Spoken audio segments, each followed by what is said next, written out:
Art of Autosuggestion. In 1909, William Walker Atkinson wrote a book called Suggestion and Autosuggestion. In this book, he goes into extensive detail into information, research, and experience regarding the principle of autosuggestion.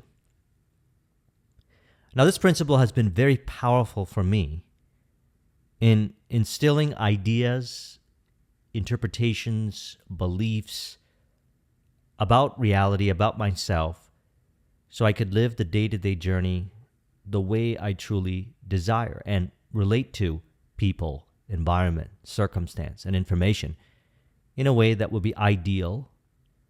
Thus, I suggest also learning about the principle of autosuggestion. And for me, the discovery was from Think and Grow Rich when I read it in 2004. And today I reflected upon perhaps discussing it to a deeper degree, and this book was brought to my awareness. I thought I had studied a lot of the works from William Walker Atkinson, but I never came across this information. So I had the opportunity to read it, and I want to discuss it today in relation to our conversation we had on Sunday, in which we were speaking about inner conversation, ideal inner conversation. So he says the word suggestion is derived from the Latin word suggestus, which has for its base the word suggero, meaning to carry under. Its original use was in the sense of a placing under or deft insinuation of a thought, idea, or impression under the observant and watchful care of the attention and into the inner consciousness of the individual. But among psychologists, the word began to take on a new meaning, that of the introduction of anything into the mind of the other in an indirect and non-argumentative manner. One of the dictionaries defines the sense of the term as follows: to introduce indirectly into the mind or thoughts. And later, psychologists began to use the term in a still broader sense, that of the impression upon the mind by the agency of other objects such as gestures, signs, words, speech, physical sensations, environment, etc. So we have the ability to, via our own thinking, our own suggestion, interpret the five sensory experience and our inner world in whatever conscious way that we desire to interpret it. So much of our interpretations, the suggestions, may have been formed relating to unconscious information. And as discussed over the last few videos, one of our goals on this personal development journey is to bring conscious awareness as to what we are suggesting to ourselves in relation to our experiences on the way to realizing our goals, and even our goals and ourselves and how we relate to our goals. We get better at it with practice. We're able to, with a greater degree, be able to understand the unconscious interpretations. And if needed, make peace with these interpretations and suggest to ourselves ideal interpretations. Now, to contribute to this, he talks about the 5 classes of suggestion. Before we get into these 5 classes, let's reflect back on what we spoke of perhaps a few months ago when we talked about locus of control. So I want to bring it again into the forefront. We got internal locus of control, and we got external locus of control. So if a person sees different aspects of their journey from the perspective of internal locus of control, They realize how they can change their perspective, their relationship with it, their thinking surrounding it, and thus change their behaviors in regards to whatever experience. Perhaps if a person is heavily identified with external locus of control, they might find themselves unconsciously assigning meaning to opinion, suggestion, or experiences. So, in regards to this conversation, we're going to look at internal locus of control from observing interpretation of opinion and suggestion. So we have the ability to observe our own interpretation in regards to opinion and suggestion. An external locus of control, unconsciously assigning meaning to opinion or suggestion. So let's talk about these 5 that he discusses. Number 1 is the suggestion of authority. Suggestion by authority manifests both in the positive authoritative statements directed to the point, and also by the spoken or written statements made by those who speak or write with an air of authority. One of my favorite books, I recommend reading it, is Influence, the Psychology of Persuasion.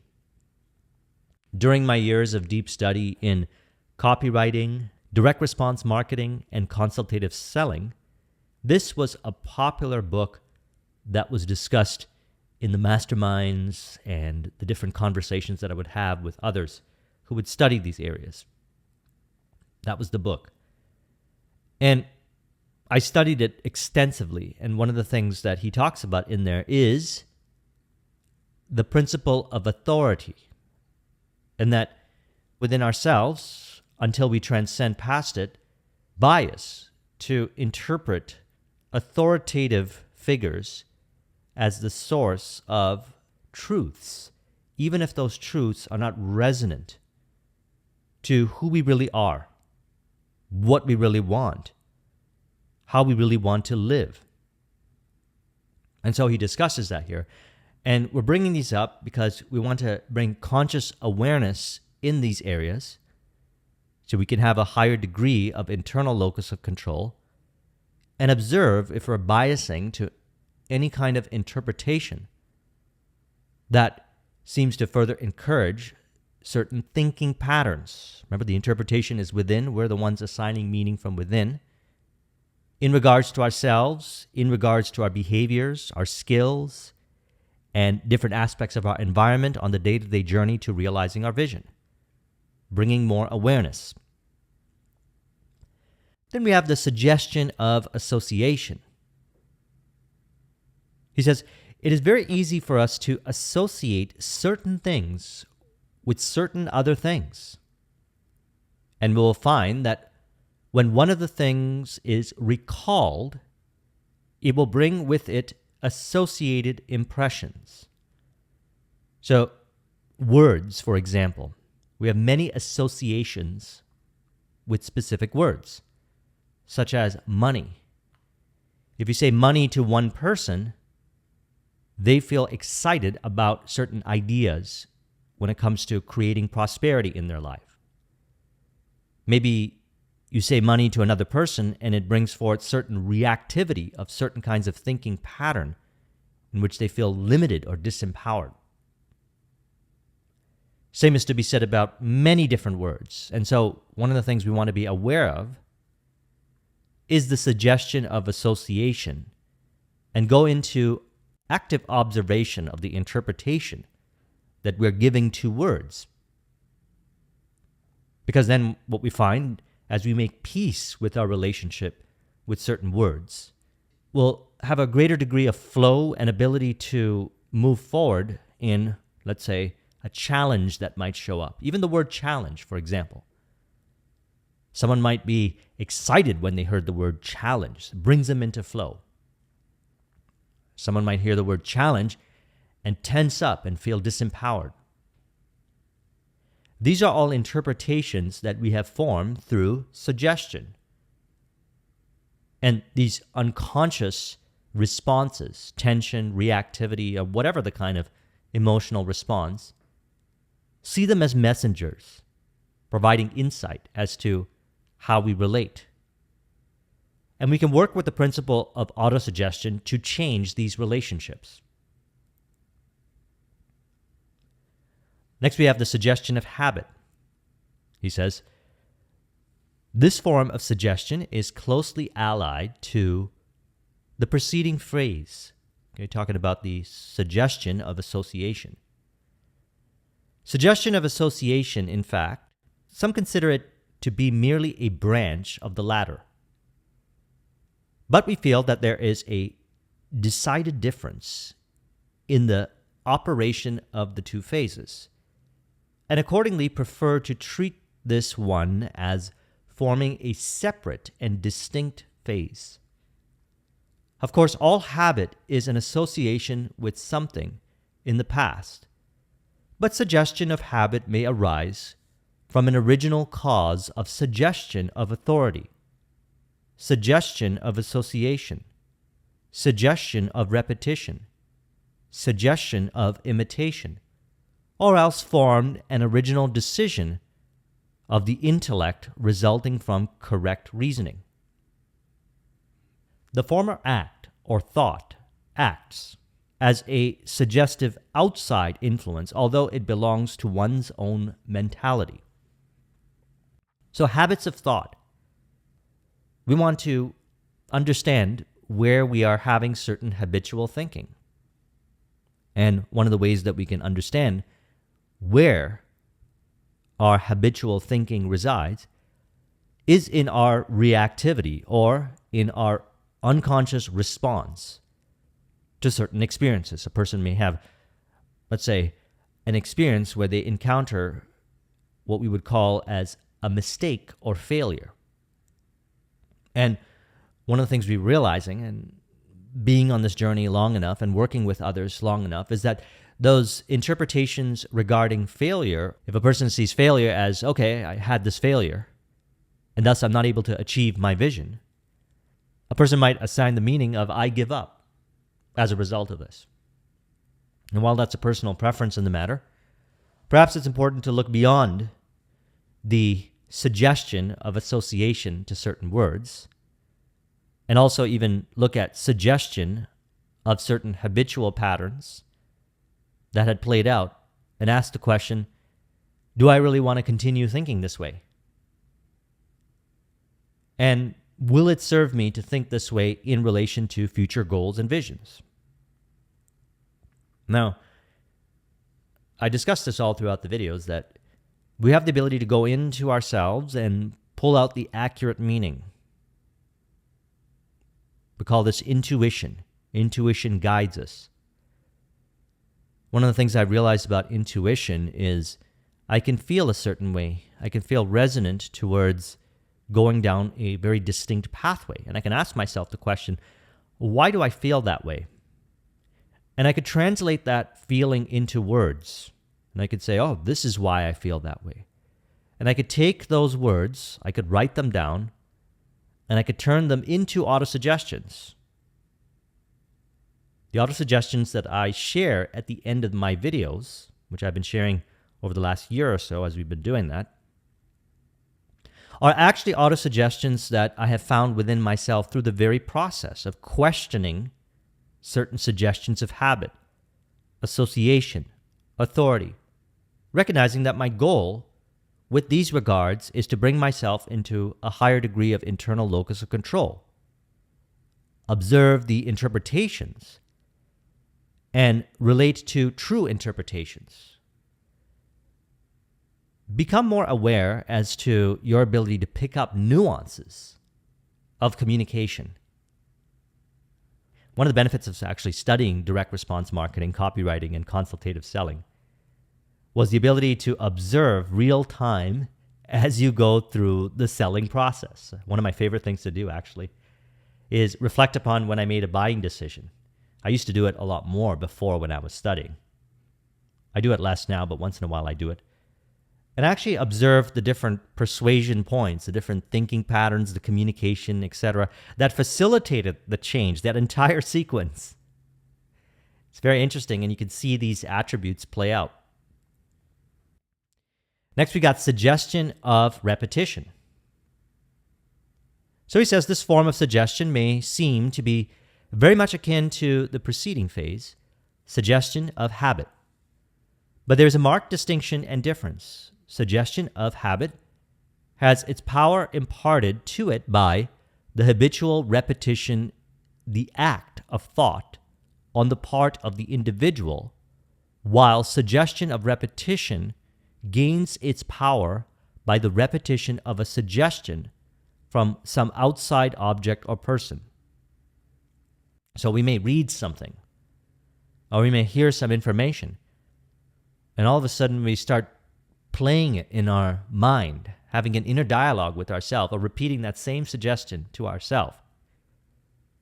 We find ourselves automatically repeating something from the perspective of a autosuggestion. Now we want to become more aware when we're doing this and ensuring we're doing it with what is accurate and true to how we really want to be. He says, it is the constant dripping of water wearing away the stone. I like that metaphor. A suggestion which passes you without much attention or consideration, when first made, will gain both attention and consideration from you if it be repeated sufficiently often and in the right manner. So then we got suggestion of imitation.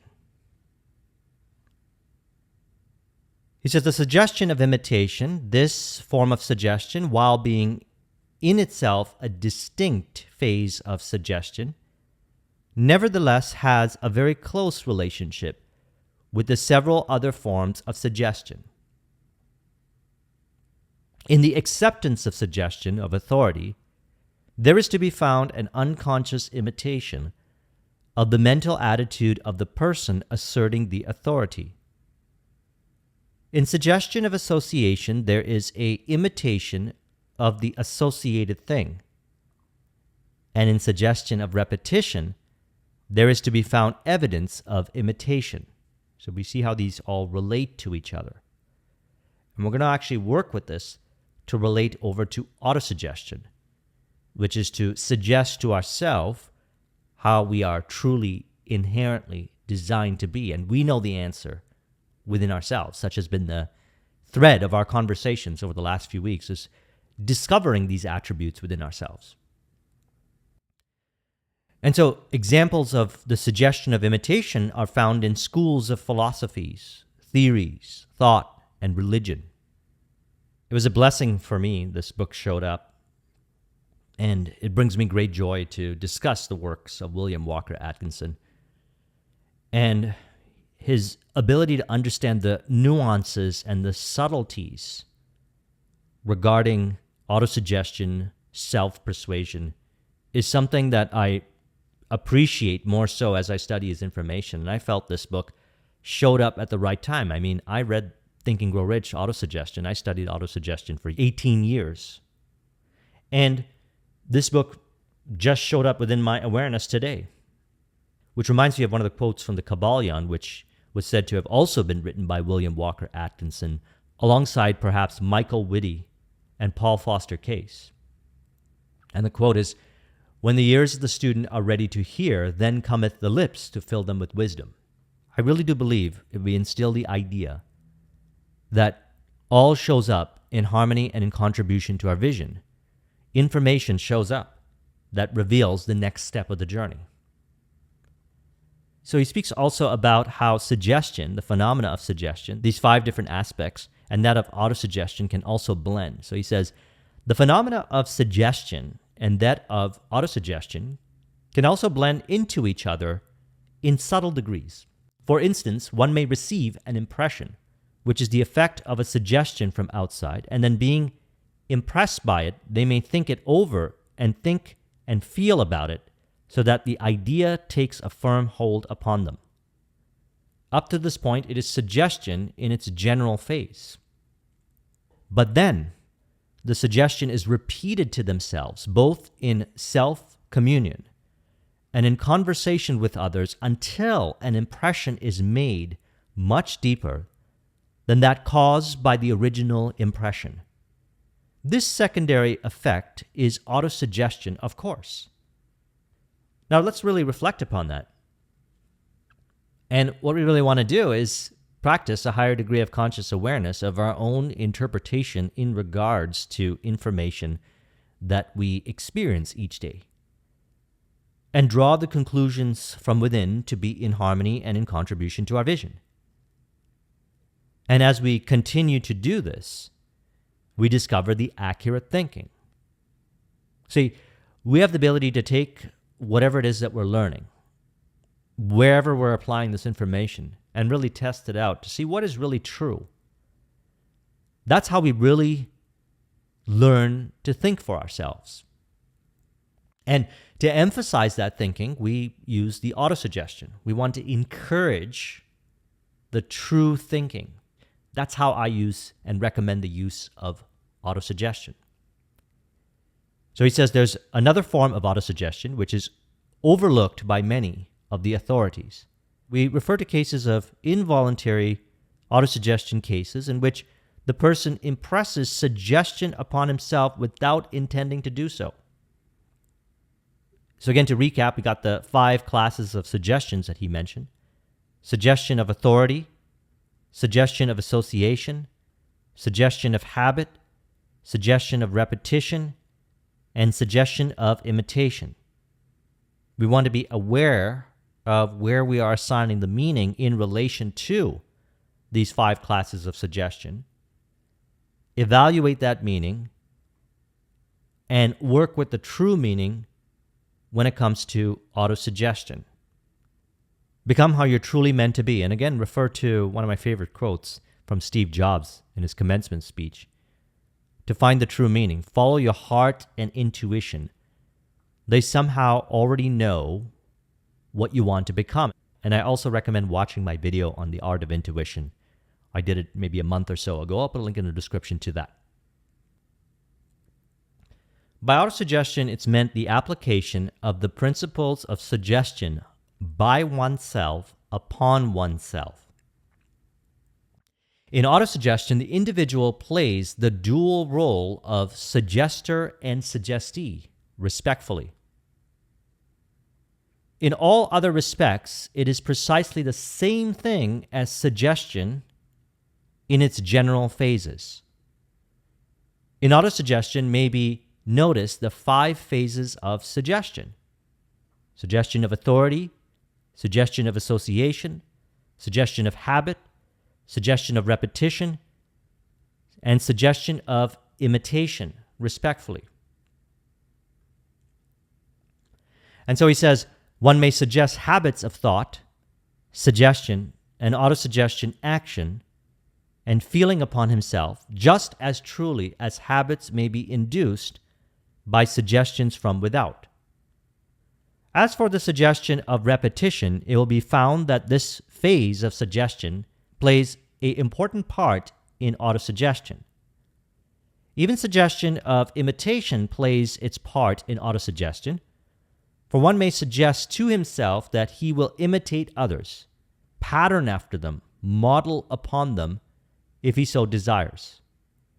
In short, in autosuggestion, we find that we have suggestion in all of its many phases and forms, the only difference being that the individual gives the suggestion to himself, instead of receiving them from outside sources. The study of autosuggestion is really the study of suggestion. Autosuggestion, as the term is generally applied, we voluntarily select and choose the suggestions which we wish to impress us, and we add to their effect by repetition and attention. By both suggestion and autosuggestion, the principle employed is precisely the same.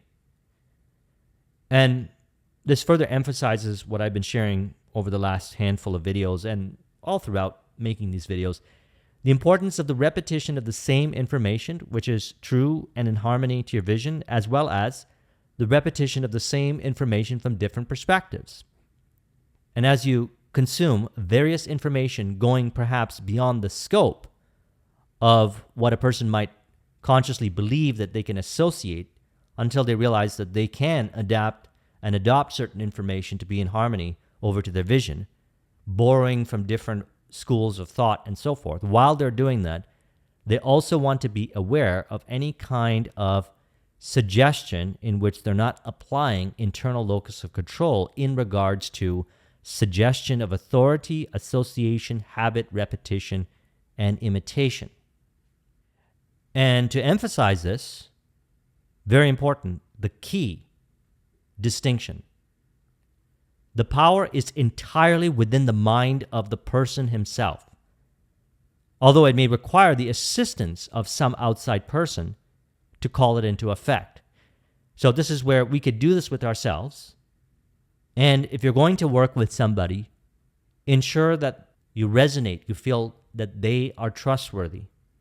So autosuggestion, as the term is generally applied, we voluntarily select and choose the suggestions which we wish to impress us, and we add to their effect by repetition and attention, both. But in both suggestion and autosuggestion, the principle employed is precisely the same.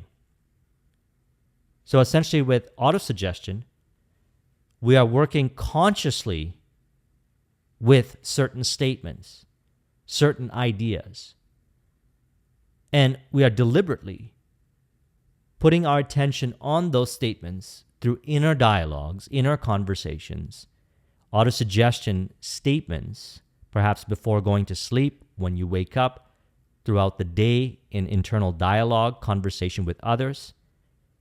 And we're looking to further encourage those attributes within ourselves. And this is how so much of the information that we have identified with, a lot of times unknowingly, has brought us to the way we are right now when we relate to ourselves, when we relate to others. Now, I'm going to discuss this further in our upcoming videos. I wanted to lay the foundation on this to a certain degree in this video. But for today, I would like us to really commit to ourselves that we are going to ensure that we, to a higher degree, just suggest it to yourself. Say, I really can develop the ability to be more present to the nuances of information. So you can pick up on the different suggestion points, and you can look at those suggestion points, and you can then, from those suggestion points, decide consciously if you want to identify with that information. Thus being able to look beyond any kind of suggestion, thus being able to develop a higher degree of internal locus control in regards to the 5 classes of suggestion, again, authority, association, habit, repetition, imitation, and through the reflection, just reflecting upon the information. You could do it real time or after reflecting upon the information. You're able to find the true and accurate meaning and turn it into autosuggestion statements, such as what I do at the end of the videos. So to further emphasize this and encourage this, let's do it with this video. Here's the autosuggestion that we can work with. You can say, I realize the inherent ability, I awaken it within myself to observe and reflect upon information via the 5 sensory experience and see it in harmony and in contribution to my vision. I realize through the conscious practice, I get better at doing this via the feeling of intuition that guides me to my vision. I'm able to find the true meaning, which I encourage through the principle of autosuggestion, through inner conversation, through repetition of the same information from different perspectives, as I find myself safe in mind, revealing the ability to discern of suggestion of authority, association, habit, repetition, and imitation, to further encourage how I truly want to be, how I truly want to live, from the perspective of love, peace, and harmony with all. If you would like a copy of this mind map, the link is in the description. Thank you very much for watching. I'll talk to you soon. Take care.